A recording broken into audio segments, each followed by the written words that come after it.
Have some special times here. Let me just take a peek at this. Okay, we're going to be talking about this in relation to this, but let's first figure out who the heck Hold Products is and what their relationship is to Mud Puppy, Mr. Mud Puppy himself. Okay, so okay, you are. I'm Nick Riojas, and I am the branch manager for Whole Products Northern California Okay. office. And in relation to Mud Puppy, we are one of their distributors. So we stock their pumps, parts, we rent their units, we sell their units. Yeah.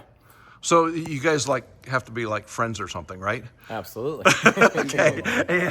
And then Rob, who is a lot of your face. Yes, Rob is one of our outside salesmen for Whole Products on the West Coast. He's also in charge of our Mud Puppies, basically, for the company.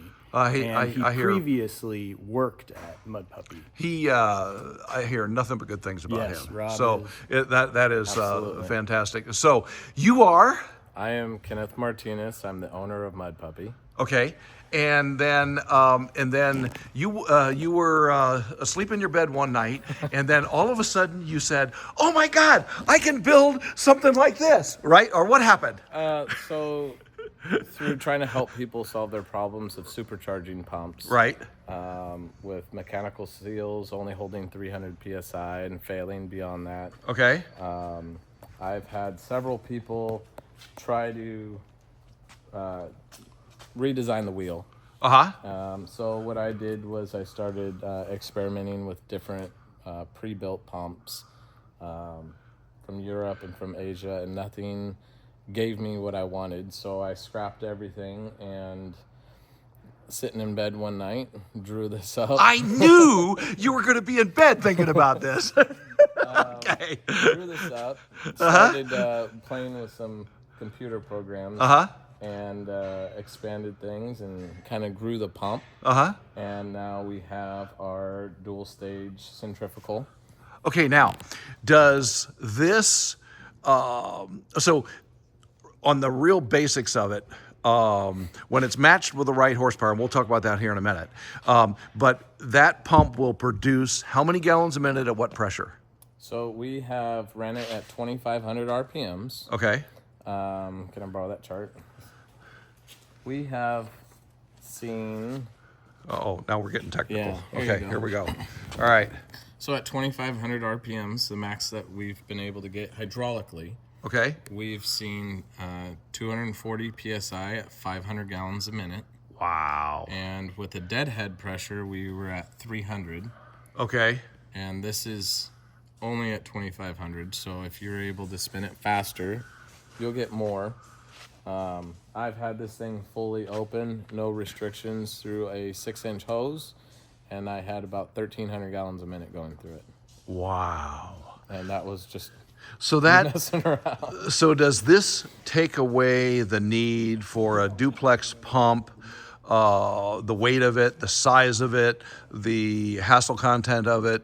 Yes and no. Smaller duplex pumps? Yeah, so this would really eliminate like moinos and stuff. The pressure is not 800 or 400. Right. If you could spin this fast enough, you might get 400 out of it. So you now could you're eliminate- so far you're basically running this to where it's run hydraulically through hydraulics, right? Yes. Okay. So now has anybody run it direct from an engine? Direct drive, no. Nobody's Okay. done that yet.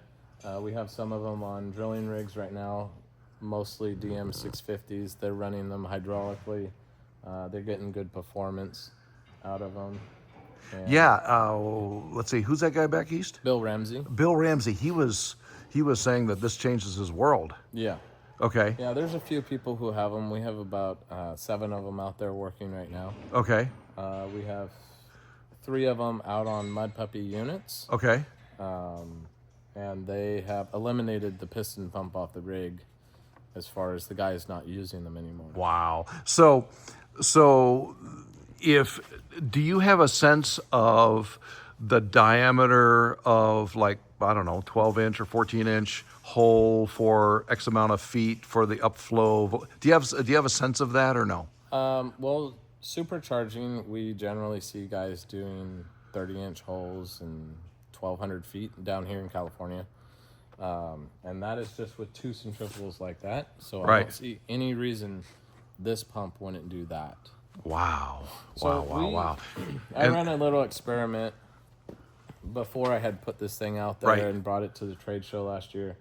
We had a standard centrifugal running off of a mud puppy, and we had this centrifugal running direct off of an engine, a direct drive. It was 121 horsepower. It maxed out at 1900 RPMs for the pump. The centrifugal put out 428 gallons a minute through 4.5-inch rod through a Versadrill. We were close to 500 feet. We were just short of 500 feet down. We were pumping at 140 psi. Incredible. With 428 gallons a minute. Incredible. Before I left that day, we shut it down. We switched everything back over to the mud puppy. Right. And was running the mud puppy up to the point where we got the same flow, 428 gallons a minute. We were at 60 psi, about 120% more pressure with the dual stage. So now, Taylor Weiniger in east of Denver was telling me that he was just absolutely trashing his duplex pumps. Okay. Every 1 or 2 jobs, he'd have to rebuild the whole silly thing, and it was just costing a fortune. Right. So he ended up getting a big mud cleaning setup and everything, a big one. And how much cleaning? I mean, how much wear and tear? How are these pumps built to where they will handle either not processed mud, or what do you recommend? Well, I own Of my course. puppy, so I say run a reclaimer. The pumps currently are just ductile iron. Okay. That was kind of our experimental run. We ran 45 pumps. That was our batch. Now it's been successful. People Okay. are liking it. People are inquiring more about it. So we've invested in doing a run of chrome. So we have another 50 pumps of chrome coming right now. The chrome is always going to last you 3 to 4 times longer in life. Okay. I have guys who say they replace their ductile pumps from other manufacturers in 500 hours, and the same guy can get 2,000 hours out of a chrome pump. Wow. So it's hard to say if it's definitely gonna be cheaper to rebuild this pump than a piston pump. Do you have a sense of how many hours it takes to pull this apart, put new parts in it, and be back to work? If it's mounted on the rig, I would say maybe an hour or so. Okay. Once you know how to do it. Right. If it's mounted on a workbench, I can do them in about 30 minutes. That's like still a nothing time. No, it's actually very, very simple when you start to get down and look at it. I say 30 minutes because I'm tearing it apart, but nothing's rusted on there too. Right. So, Right. Maybe an hour and a half for a guy in the field, maybe an hour for a guy in the shop, once they're kind of rusted and stuck on there. Well, fantastic. Well, this is really good news. Is this a model of this pump right here? So this is a 3D model of the pump. I make these and try to take them to the trade shows. I just haven't gotten around to painting it with my daughter. But essentially you can see you have an intake flange, a primary impeller to pull it in, start your fluid movement, build up pressure, and we have a diffuser to help ease the stress on the bearings. And then we have a second impeller that increases the pressure again and then runs out the discharge. We have a mechanical seal in here. We have our own high pressure seal. We've ran it up to 480 psi on centrifugals without failure. Wow. It is not, however, cavitation proof. Okay. It'll still pop under cavitation. Okay. Wow. That's But that's the incredible. nice thing about these 2 pumps, this is a short body pump that is on almost all drilling rigs that have a 4x3. This pedestal is exactly the same pedestal for both. Oh, pumps. look at that! It is. Look at the size of the holes on the placement of just so basically, if you have this pump and you have the extra room, then you can just slap this one on, bolt it on, and go. Right?